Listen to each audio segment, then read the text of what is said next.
Tucakov, da li ste zadovoljni bodom?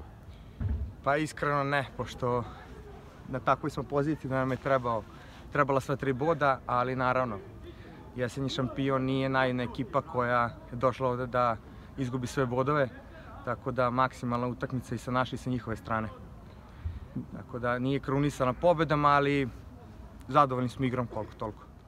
Smitiću, evo bod na teškom gostovanju u Kamenici. Da li ste očekivali ovako tešku utakmicu? Dobar dan svima pre svega. Da, svakako da smo očekivali ovako tešku utakmicu.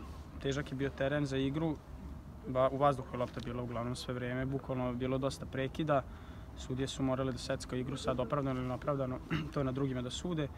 U suštini i zadovoljni smo i nismo zadovoljni bodom, tako da idemo dalje. Čestitam momcima iz Kamenice na fer i korektnoj igri, čestitam sudijama i naravno svojim momcima i to je to.